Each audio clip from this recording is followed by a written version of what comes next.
Drummers National Registry. This is Brooks checking in with you. We are here in Dallas, Texas, getting ready for Little Feat. And we are fortunate enough today to have Tony Leone, the drummer from Little Feat, on board here to hang out with us for a few minutes and just get to know him and share some great stuff with you guys.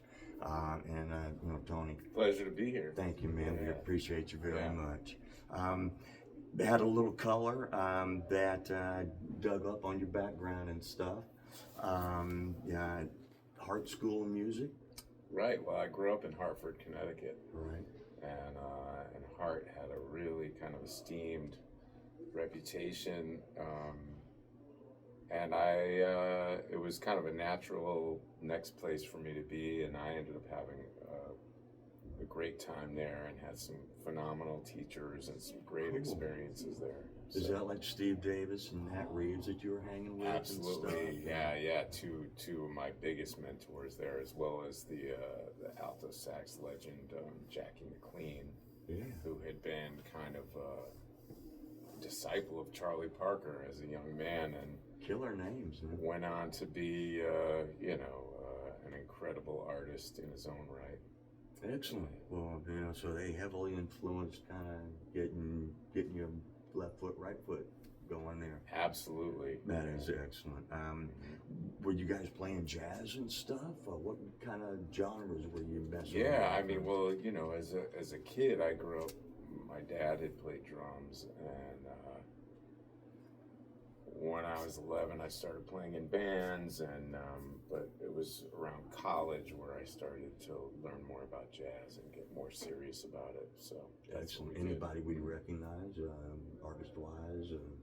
I was listening. You mean who I listened to, or who you guys might have been? Music we all loved. Yeah, we all loved Miles Davis and John Coltrane, and Art Blakey and Jazz Messengers and Charlie Parker, Dizzy Gillespie.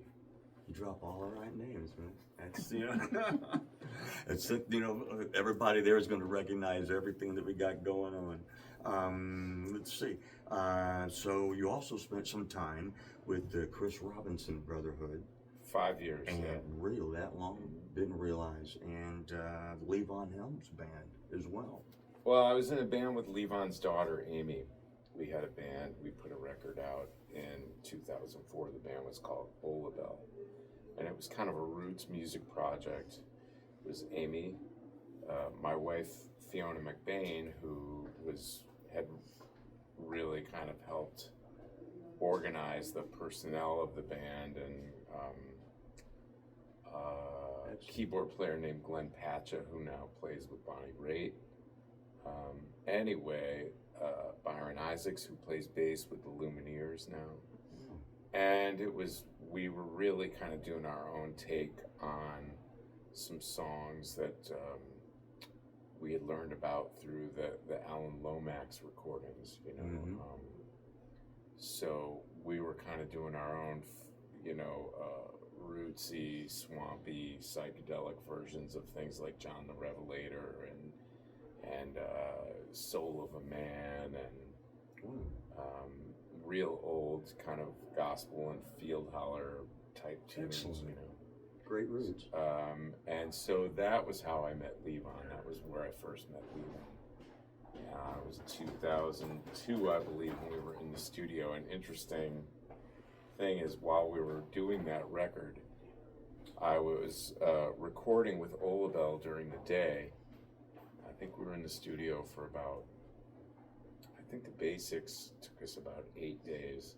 So I was in the studio from 10 or 11 till about 6 every day. And then that same week, I was playing with the great Texas tenor saxophone player, Illinois Jacquette. And he was doing his 80th birthday celebration. So I was playing in his big band at night. Got it. A big band like, Yeah, like 17-piece big Glenn band. Miller type stuff? Illinois Jacquette got started with Lionel Hampton in the 40s, so very hard swinging kind of, the Texas tenor legacy is a long tradition of great players, people like Arnett Cobb and Illinois Jacket, and That's so cool. some others that. You've given me some stuff to go. Oh yeah, go investigate check them now. out if you Thank haven't. you very yeah, much. for sure. Well, that kind of segues us over into life as we see it now. Yeah. How'd you get connected with Little Feat? I mean, a lot of it has to do with the circles that you run in, you know. So I had been kind of in Levon's orbit, you know, through Olabelle, and then played in Levon's band for a while as a second drummer, and Little Feat used to do these excursions to Jamaica every year, kind of fan resort getaway, you know, festivals down in Jamaica, and oftentimes they would have the Midnight Ramble Band as a guest band to go along with them, and the Midnight Ramble Band was basically Levon Helm's band after he had passed, you know. Got it. So right around the time I had started playing with Chris Robinson Brotherhood, I kind of came back into the fold of the Midnight Ramble Band and started playing those gigs with the Ramble Band down in Jamaica. And Excellent. so I'd Come kind with of... Sammy Hagar on it, huh? Well, Sammy Hagar, I don't know if he was in there, but I don't remember seeing him there anyway. But yeah, it was Little Feat and the Midnight Ramble Band, and that's how I met some of the guys. I had also done some gigs with Paul Barrere and Fred Tackett, with Anders Osborne, but really how I met them all, so there's some and got to know them threads was in Jamaica. Cool. Yeah. How's the tour going?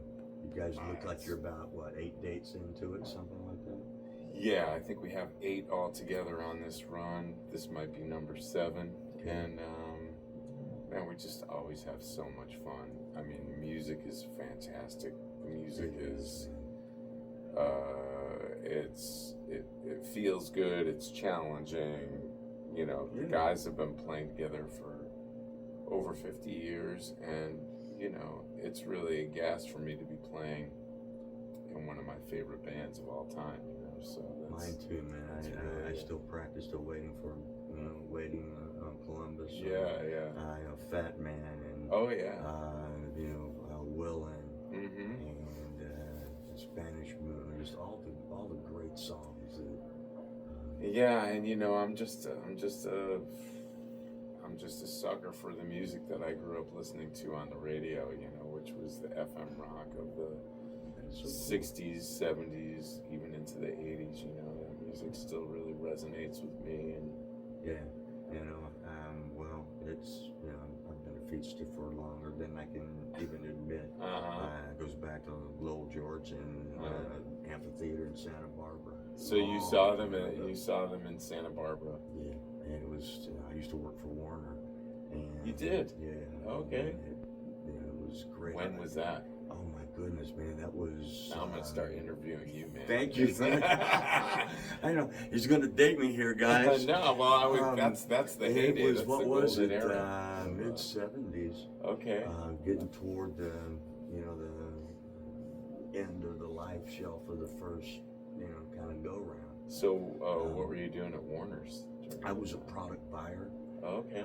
I'd buy your records from the pressing plant from WIA, the distributor, and then make sure they got siphoned out to all the radio stations, the promo guys out in the field, and all that. So we were touching skillet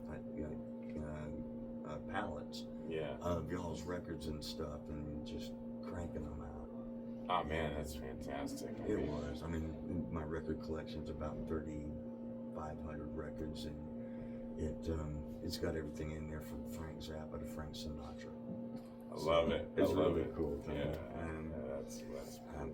Well, would you say there's been a highlight so far? One of the dates that was really, in the pocket. I mean, there are so many kind of.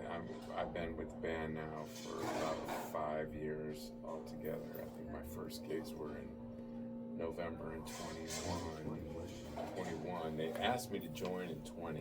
Okay. But with the pandemic, we didn't do anything for about a year and a half. So I had plenty of time to study the music. I was going to ask, you know, Yeah. that probably gave you a good sampling of the catalog, period, didn't it? Yeah. How strange it must have been.